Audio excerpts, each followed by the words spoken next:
Throwaway account just to be safe. Names are changed, but ages are the same. I'm a 26NM and my older sister Julie is 28F. Julie is married to Tanner, 29M, and they have 2 kids that are 6 years and 5 months old. I have been best friends with Kyle, 26M, since we were in diapers. Kyle is engaged to Kathy, 28F, and have a wedding date set in November. Kathy and Julie went to high school together and have been close friends for years. Kyle and I both work at a gym that Tanner owns. We all live in a town with less than 2,000 people that live here. 2 weeks ago, I was out with Tanner getting lunch before heading back to work, when Tanner started to swear while looking at his phone. He showed me the phone, and while looking on his baby camera app, Tanner saw Julie and Kyle kissing and getting close. Tanner started yelling at me, asking if I knew about it, where I was in shock, and told him no. Tanner started taking screenshots of the images and said he was going home for the day. That night, he ended up confronting his wife, my sister Julie. She admitted to having an affair with Kyle, my best friend, for months. Kathy was out of town that night, but Tanner called her to tell her what was going on. Kathy came back the next day and immediately called off the wedding and kicked Kyle out of the house. Tanner took the same route and also asked Julie to leave the house so he could think over how to go about separating while also keeping the children in mind. A few days later, Julie and Kyle decided to move out of our town and to a town 20 minutes away and rent an apartment together. 2 days ago, I helped to move them in, and I'm getting a lot of heat from Tanner and Kathy. Kyle is my best friend, and Julie is my sister, and I know what they did was wrong.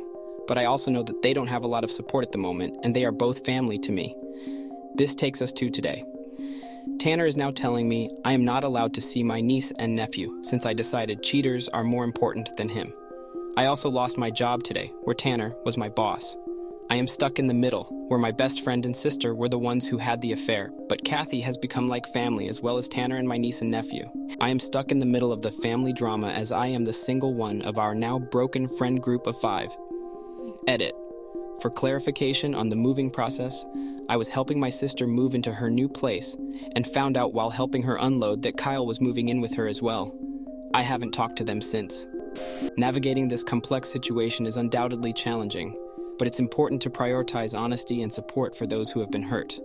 Given the circumstances, it might be best to stand by your brother-in-law Tanner and his partner Kathy, especially considering the immense pain they're experiencing due to the affair between your sister Julie and your best friend Kyle. Begin by communicating with your sister and best friend. While you care for them deeply, make it clear that their actions have caused significant harm and you cannot condone their behavior. Emphasize your commitment to Tanner's feelings, as he's been deeply betrayed by both his wife and your best friend. Supporting Tanner doesn't mean cutting ties with your sister and best friend entirely. You can express your love and concern for them, while also acknowledging the gravity of their actions. Encourage them to take responsibility for their choices and to seek therapy or counseling to address the underlying issues that led to the affair. In your conversations with Tanner and Kathy, reaffirm your commitment to their emotional well-being and express your willingness to support them during this difficult time. Offer a listening ear and practical assistance, such as helping with the children if needed. Remember that showing loyalty to Tanner doesn't mean you're completely abandoning your sister and best friend, but rather standing up for what's right and supporting those who have been wronged. Did your sister abandon her children? My sister has been trying to spend as much time with her kids as she can, but Tanner locked her out of the house after changing the locks and has been taking them to his parents as well. They chose to bottle feed the 5-month-old, and Tanner told my sister there is no need for her to be around right now. She is currently working on the legality of split custody and divorce. Well, he isn't wrong, and I think them not having support is the whole point. You are showing them you are okay with what they did. Look at all the lives they affected by being crap humans. You chose a side. You aren't in the middle. OP picked who he was closest to. Unfortunately, that comes with consequences. It might not have done any good, but advising his sister and best friend to not immediately move in together would have been a good idea. Both sound especially foolish. Hope the relationship was worth the fallout. This. Your sister cheated on her husband and abandoned her children, who you claim to care so much about. Your best friend just helped destroy your sister's marriage and turned your niece and nephews, who you care so much about, life upside down. You're not stuck in the middle. The only side to be on is that of your niece and nephew, not some shamelessly unremorseful cheaters. Your BIL is right to be upset with you. This all just happened within the last hour. After dropping the kids off at daycare like I usually do, I came down to my home office to start working. My wife had been going through a basket of unfolded laundry looking for some clothes for the day and found a kind of crop top, tank top thing in the laundry. She came into my office to ask me where it came from. At first, I just kind of shrugged and said I wasn't sure, but soon realized that this had triggered a firestorm of fears that I had someone over to the house and was cheating. I tried to assure her that I was not, but I realized I had no way to prove that I wasn't. We have had a few people stay over at the house over the last several months. Her sister's family, my mom and nephew, another married couple, but this was a smaller top that likely would not have fit them. When I realized this was a bigger issue, I kind of started to panic that I had no way to prove I didn't do anything wrong, but that must not have looked very good either. To top it off, she said she found a piece of chipped nail polish on the center console of my car by the shifter recently, but she hasn't had nail polish in several months either. However, my car has been pretty dirty for a while because of having small children and being too busy to clean it out. I think it could have been her old nail polish or even some other kind of debris, some backstory. Before we were together, she was with a couple guys that cheated on her and generally did not treat her very well. So she tends not to believe someone that says they aren't cheating if she suspects they are. We have been together for 9 years, married for 7. To be clear, I did not cheat. I have never cheated on anyone.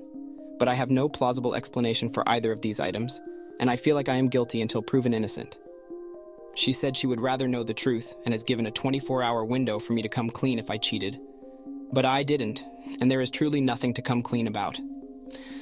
I worry that this will forever live in the back of her mind and that she will never trust me again. How can we fix this situation?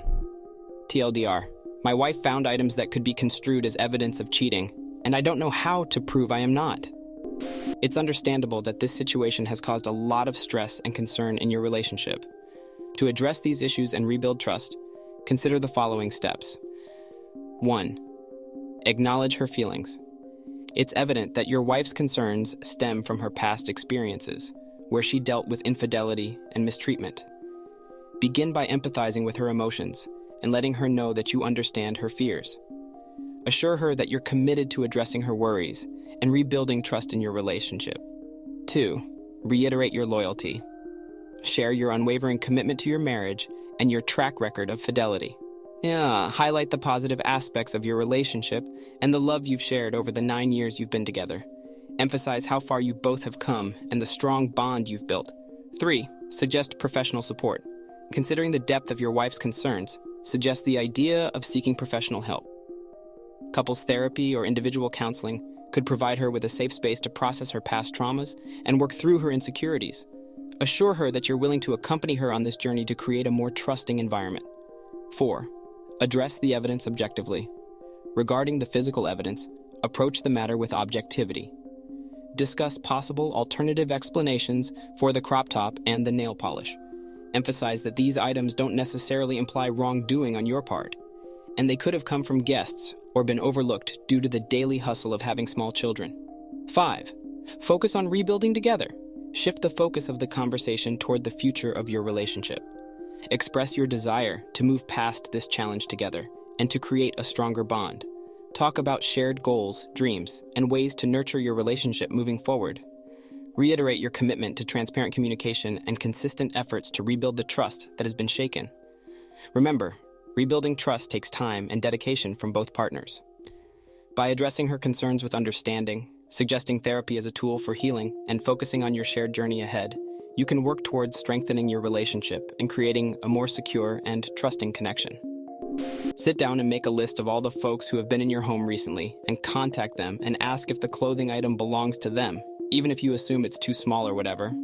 That's about the best you can do. I'm always shocked by how small women's tops are when not being worn. Lots of stretch fibers. It may indeed belong to one of the relatives OP named. Don't try to lawyer around her insecurities. You'll never find enough proof or plausible explanations to satisfy her. You have to address the issue at its root, which is that your partner has been hurt by cheating in the past and is projecting this damage onto her current relationship. This issue needs to be discussed with compassion and understanding, not insulting accusations of cheating. Help her work through her issues with constructive discussion, but do not set the precedent of defending yourself directly against allegations like this. State simply and clearly that you have no idea where the shirt came from, and the whole chipped nail polish in a dirty car thing isn't even something you are willing to entertain. You sympathize with where she's coming from, considering she was hurt so badly in the past, and are willing to discuss her feelings about the subject. But your own strong feelings about infidelity will not allow you to be treated as a defendant in a legal case when it comes to your commitment to the relationship. She needs therapy. My wife had similar issues from past offensive relationships that would cause fights between us. And after 2 counseling appointments, she is well on her way to getting past the issues. Look for the owner of the crop top. That solves that. Check the color of the nails and remind her of her palate. People who've been cheated on go through understated amounts of mental stress, and the body doesn't differentiate physical stress from mental stress. It's all stress. So she's having an intense reaction, not your fault. Just like other things, this can be helped through work, patience, and tolerance. Worldwide comments of the day. Emotional professionalism with AP's wife until after custody battle. Him and his lawyer should vet AP's wife's evidence before building it into their case. Story 1. OP has a right to pass the information to his parents and family as well as her family. They should all know why the divorce needs to happen. Thanks for watching. Don't forget to subscribe for more interesting and relatable Reddit videos.